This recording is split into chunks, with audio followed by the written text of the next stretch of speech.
settle down. Right, we're looking for questions from the audience. First question, anyone who wants to ask a question? After such an informative session, there must be someone with a question. Right there, Stephen. You got a mic? Give me a mic to answer. Please introduce yourself, sir, and stand and ask your question. You want me to stand? Okay. My name is Ray Hendricks. Born in Ghana, but I've been living here for a while. You mentioned about the relationship between Haiti and Venezuela and the Bolivar Revolution, in fact being supported by Haitian revolutionaries.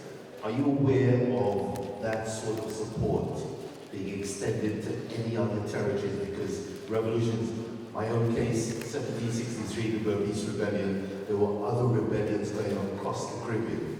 Are you aware of any other support similar to what happened in Venezuela in other territories across the Caribbean?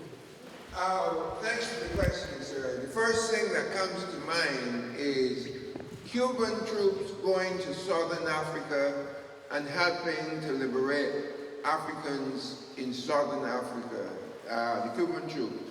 And Barbados again was instrumental. And Barrow was very, very instrumental.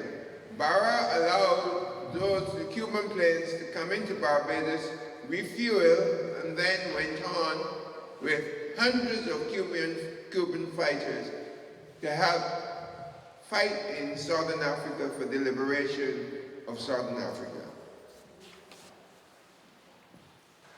What I do remember is the racial conflicts in Guyana between Asians and Africans in the 1950s. And that conflict, some things happened during that conflict that we should not forget. Thank you. Any more questions, please? Any questions? Yeah, I'm Jeff Hines, the Admiral Calypso, and you would have seen performing a little earlier. Just touching on that last point you just made about Guyana, and as a Calypsonian, you might remember hearing the tune called BG War by the Mighty Sparrow in 1962. Yes. Where he documented about that particular thing. I'm just making the point about Calypsonians being very much part of the struggle. Yeah. But that song began with the words, "They drop a hydrogen bomb in BG, Lord have mercy. They drop a hydrogen bomb in BG, Lord have mercy. Riots in Kamama. I said the whole place on fire, from the key to the waterfront, all that, burn down, flat, flat, flat." Whoa. Is there any of this man's talent? So moving on to the point I really wanted to make before I heard that remark in the last question is, could you tell us what you know of Clement Payne, please?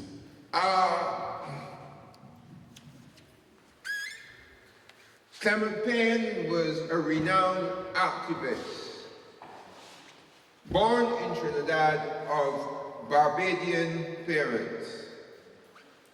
And Clement Payne was influenced by Garvey as well. And we're talking about the 1920s. Clement Payne also acknowledged his Barbadianness, and he saw the need for agitating and educating the people of Barbados. And the people responded to him in a very positive way. So he became a danger for the colonialists in Barbados at the time. And what they did, they came with some trumped up charge, just like they did with Garvey, and saying that he wasn't Barbadian, and they were deporting him, and they did it in a clandestine way. And that gave rise to the anger of the people, and that is why on the 26th of July, 1937, the people rose up, and we had what is now referred to as the 1937 riots. Okay. All right. Thank you, Collin. Anybody else for a question in the audience? Hello, Colin. Thank you for your words. My name is Rose, and I'm a Barbadian. But what I wanted to continue about the contribution that little rock Barbados made in Southern Africa. I was privileged to visit Zimbabwe, and the people who I spoke to held Barbados in a very high regard because many of them were educated at the University of the West Indies. And when I mentioned it to Barbadians, some of them didn't know that. And let me say, it was Fayetteville campus, not any of the other islands. And also, Barbados in itself made a contribution to the police forces in Zimbabwe. So that little rock, many people think very highly of in Zimbabwe. Just so I'd add that. Yes, and I can add something to what you've said. I think it was in 1958 that a Barbadian seaman was killed in South Africa because of the apartheid regime in South Africa at the time. And Barbados was one of the first places in the Caribbean and probably the world to lay on a boycott and boycott all South African goods. That was done in the 1950s. Any more questions, please, in the room? Mr. Buffett, one another, sir. Excuse me. That lady over there, yourself. I just wanted to say, Mr. Carter, that I enjoyed your talk so very much. It really was an untold story of the Caribbean, because many of the things you said I've never heard of before, especially the name that was given to Barbados before Barbados. It was Itchy. Ugandan. Thank you for that. The meaning of that word, you would know that our beaches are white, mainly white sand, and in the Scotland district, which stretches from St.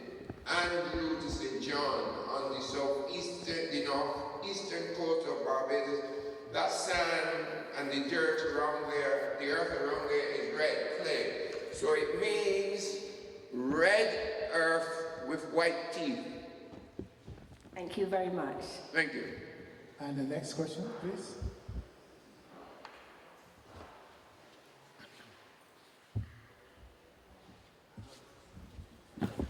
Thank you. My name is Reverend Buddy Lario.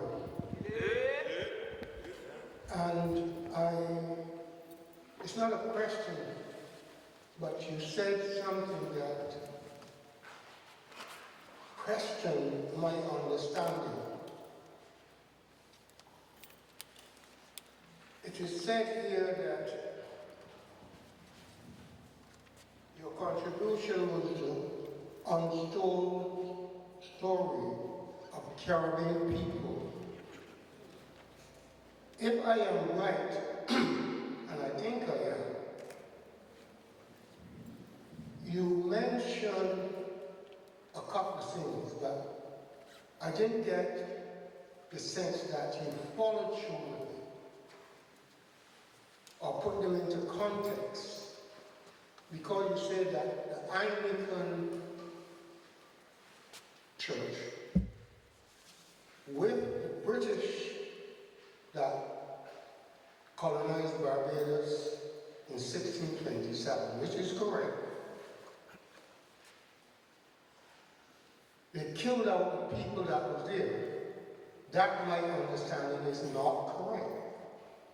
And all the information we have by Professor Harry Beckles and a lot of other historians said when the British arrived in 1627, February, which made what you are saying correct, that in 2 years' time we will be celebrating the 400th anniversary of Barbados colonization. That is correct. But when the British arrived, they did not found any people on the island. That's my understanding. Mr. Lario, are you asking a question? So how then do say that the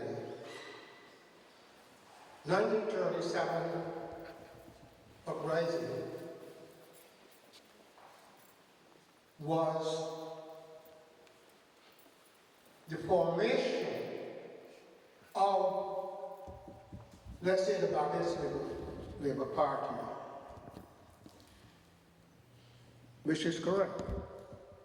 So my question is, why then that after Barrow came back from England, he joined the Barbados Labour Party that would have been challenging the plantocracy because of the 1937 riots? Why then did he found it necessary soon after to leave the Barbados Labour Party and founded the DLP and founded the DLP? That is something I do not understand. Why? Thank you. Question I would like, I'm going to answer your question, but I would like to ask you this.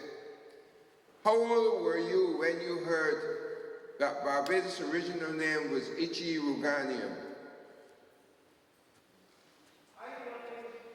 I only heard that really recently, because my eyes was only open to all this in 1977.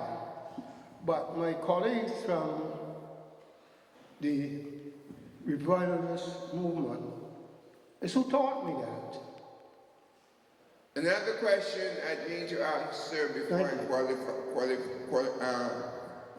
Collin, don't forget that there are other people in the room that need to ask questions in a short space of time. Yes, but we have to put the question right. Yeah. I'm saying that I was told that in 1625, Portuguese landed in Barbados. They did not settle. They left some pigs. They saw some trees with aerial roots coming down from the branches. It reminded them of men in Portugal with beards, and hence they called the place Los Barbados, meaning the bearded. Were you taught that? Yeah, we were all taught that. Right. I am saying, people just don't disappear like that. I don't think there's one Tasmanian living on the island of Tasmania now. Where did they go? We also know what is happening, what happened to the people of Digio Garcia. We know what happened to those people. So we have the experience and we have a pattern of what colonialism does. And we can follow that pattern. And they have taught us what they wanted us to know. I don't accept that there were no people there. I'm surprised that they did say that people live on that island. And the reason why they had to say that is because artifacts that are found in Barbados, some of those artifacts are in the Barbados Museum that was found in the vicinity of the southeastern part of Barbados. Chancery Lane, to be precise, shows that there were people there. And if the island was forested, mainly forested, in 1627, and for small entrepreneurs to get their teeth into manufacturing. Today, some of those estates are falling into disrepair. We have lost the vision. I hope I've answered your question. Thank you. Another question here? Question I have? Yeah, I just want to say... Excuse me? Can you just tell us who you are? Sorry? That's who you are. Oh, I'm Anne-Marie. Sorry, Anne-Marie Mitchell. I just want to say... Oh my gosh, I lost my train of thought now. We need to learn from the lady was asking. We need to learn from our ancestors and our parents. That's where it all comes from, the ancestors and our parents. And then we have to teach the children, pass it on to the children as well. I'm not going to say what, I think we all know what sort of things we need to tell our children. And let me just quickly say this. My daughter is a vet nurse. She taught out the box. She's a vet nurse. So that's one good thing. She could get a job anywhere in the world. And also, Mr. Buddy here, he's well, I mean, I know he said a lot, he talked a lot, but he is a well-educated and he's written about 4 or 5 books. I don't know if anybody knows that. Yeah, But Madam, he knows, do answer the question, please. so he knows what he's talking about. And he should not have been shut down like that. Okay, thanks so much. Any more questions in the room? Anybody questions?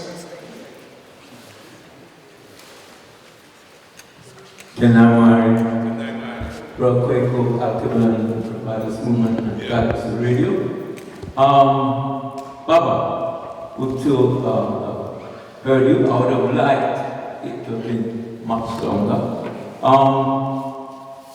That being the case, you mentioned about the seasoning process that went on in Barbados. I was wondering why you had also highlighted the it was a reign of terror where they destroyed not only the black mind, also black bodies. They killed. Wondering why you also highlighted. Is that a question? Yes. Why you didn't mention that? Okay. Is that? Do you understand?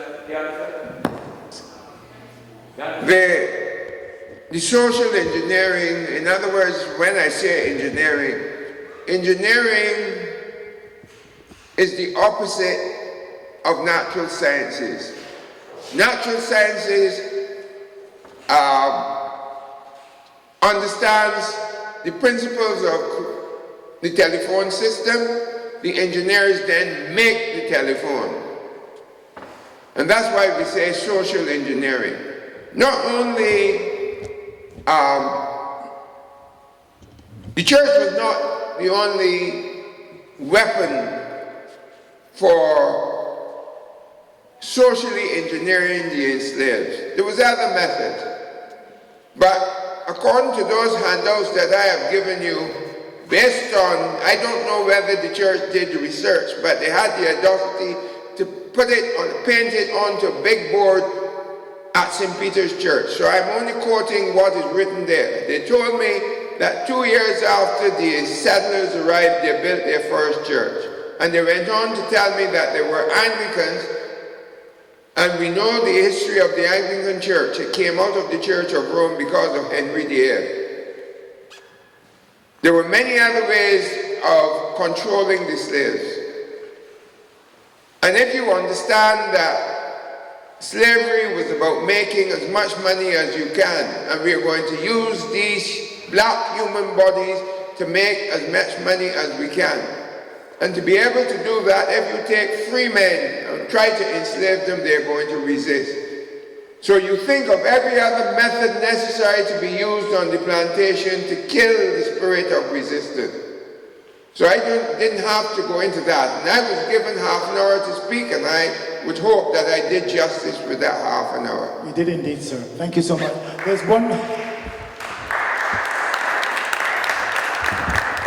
another question in the room, and then one other before we close our session. Is that me? Tonight, Mary.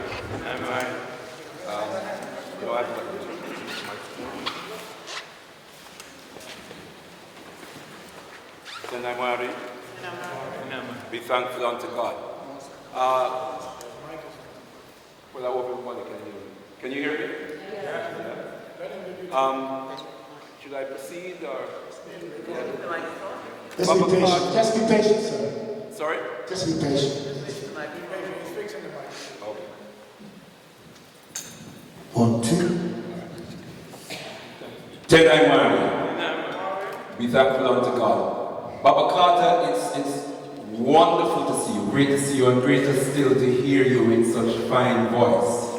And I just wanted to give honor to Baba Bodilaria as well, who is in our presence, two gigantic elders in our African world communities.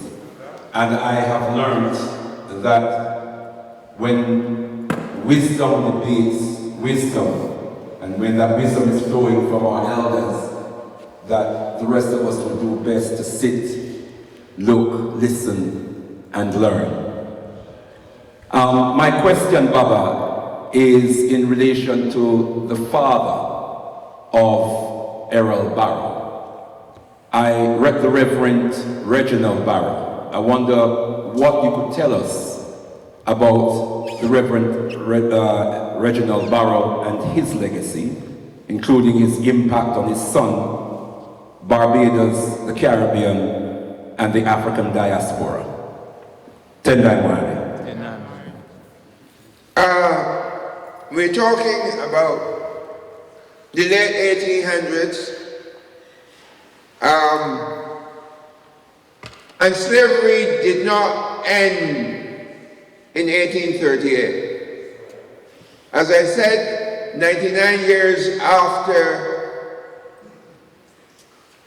the so-called Emancipation Act of 1838, 99 years later, well, 100 years later, because the Moyne Commission that was sent from London to find out why these people of Barbados revolted and why they had to issue a riot act, and when the people disobeyed the riot act, they instructed the police to shoot them. Barrow's father would have been well-versed in the conditions that existed today. But not only did his father, his uncle was also a medical doctor. And even though he was a doctor, he would still have been discriminated against. In the introduction, for me, I said I was born the other side of the Great Divide. Where I was born in Carrington Village, there's one road that divided where the whites live from where the blacks live. And the reason for the blacks living so close to whites, when Lady Gilbert Carter protested that niggers should not live so close to white people, she was instructed to keep quiet because they needed blacks living close to them to service their needs. In other words, if your maid or cook finished working at 11 o'clock after you had your party and you and your friends got stoned and you wanted her or him back there at 7 o'clock in the morning, taking into consideration, and very often we don't think of the conditions that existed in those times. We had no telephones, we probably had no motor cars, no running water, no paved roads. These were the conditions. So to get them back there at 7 o'clock in the morning, they might come in late. So let them live next to us to service our needs. And she was reminded that in the great houses, in the basement of the great houses also live the servants.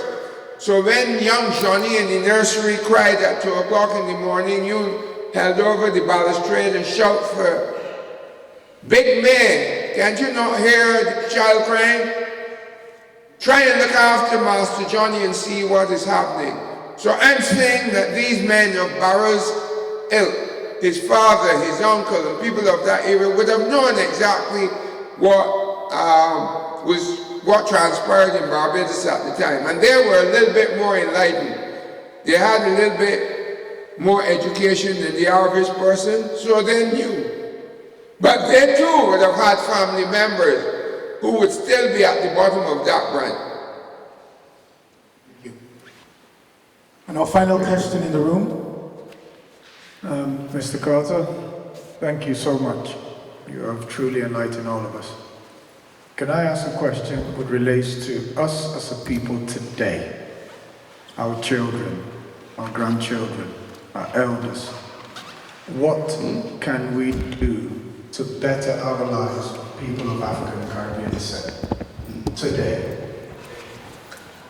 I'm awfully sorry I was interrupted. Could you repeat, please? Sorry, the question really... Question relates to what practical advice can you give us today that can help us as a The practical advice that I would give. I remember Malcolm X saying this in one of his utterances. Anytime that you have a problem and you're not sure how to solve your problem, look around at other people who have had that problem or had a similar problem and learn from them. Everybody look around. And in so doing, when I look around on the 25th of January 2025, I can see that between 1970 and 1990, there were 12 black businesses on Church Street. Today, Church Street, Stoke Newington, today there's only one. I further mentioned that there was several black-owned airlines flying out of London in the 80s. Now there are none. We must be able to see these things, and we must concentrate on getting the necessary knowledge and understanding. You can call it education if you like. We must understand, we must have a look at the world and see what is happening in the world and what effects what is happening in the world have on us. We must gain understanding and then use this understanding effectively for liberation. That's my advice.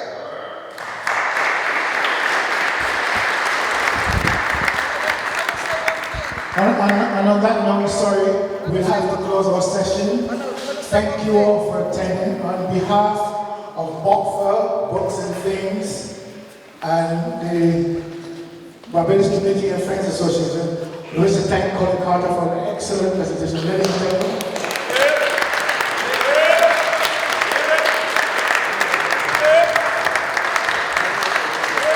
And thank you all for attending.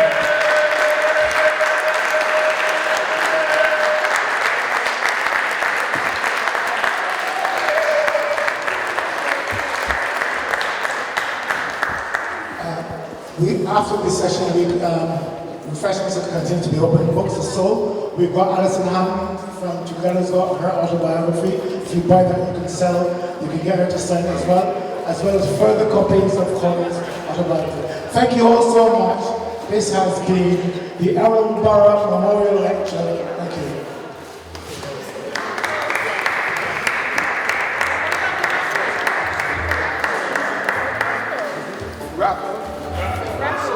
Oh yes, the raffle will take place in 10 minutes' time. I'm so glad to see you.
Next number 411.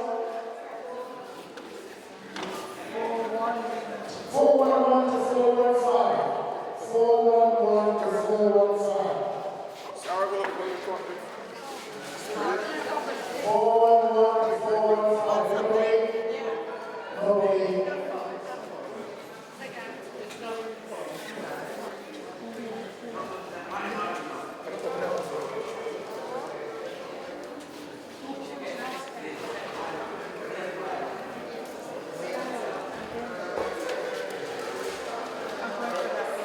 41 to 45. 41 to 45. This is over here. Come forward. Yes, oh, you didn't. Get this. Choose any of those.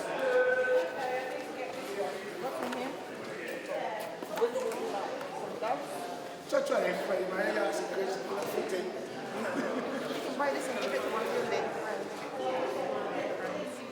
Next number 176 to 180.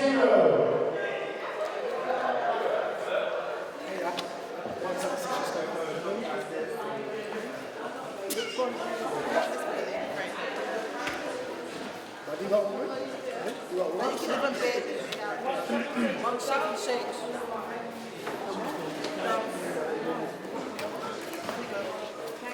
Thank you. No, but my son. That's number 221. Take care now. 221 to 225. 221 to 225.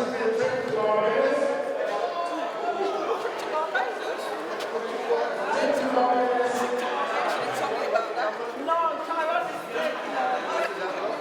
By pass, pass.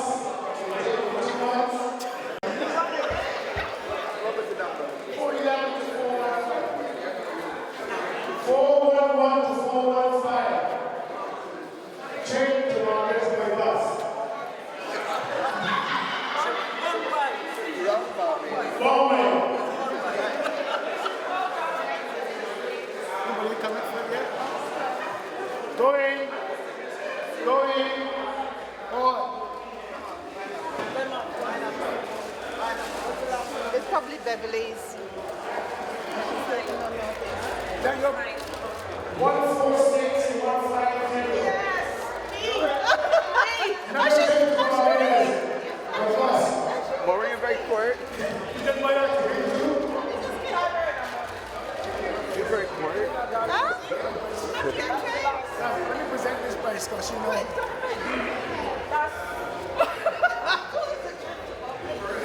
Oh, really?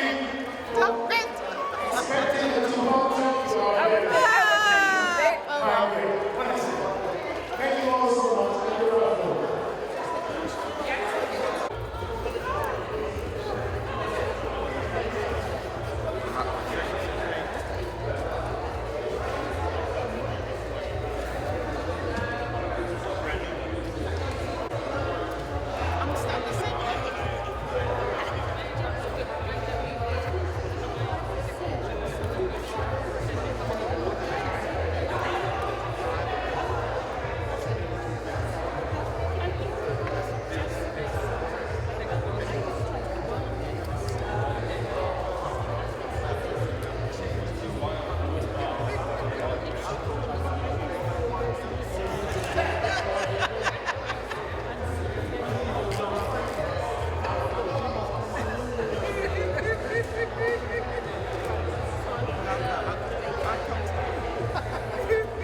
Monday, Wednesday, Friday.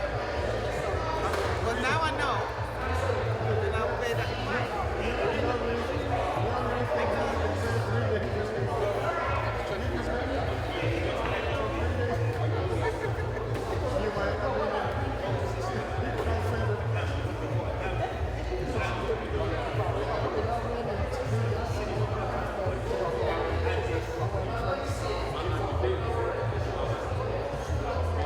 Good to see you.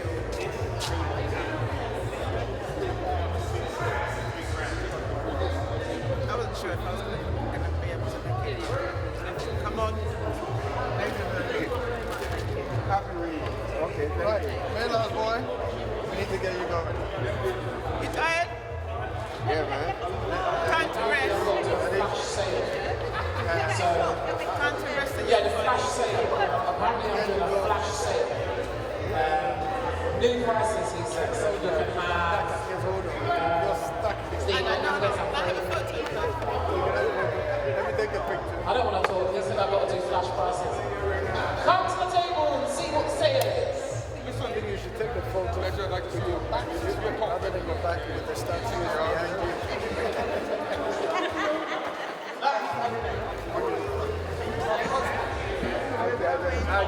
rent the church, so let me rent the church. I don't want, no.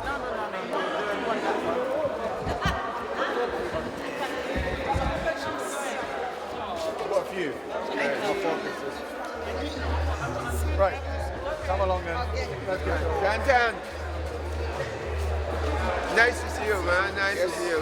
Last time I saw you, Yeah, nice to see you, man. And you know, keep you guys work going. I've got a DVD that I've done for lot playing me at the airport. I still got the DVD at home. Well, that on Eversley funeral, that was at Ellen's funeral? One of Eversley funeral DVDs. All right, okay. Where you are now? All right, good.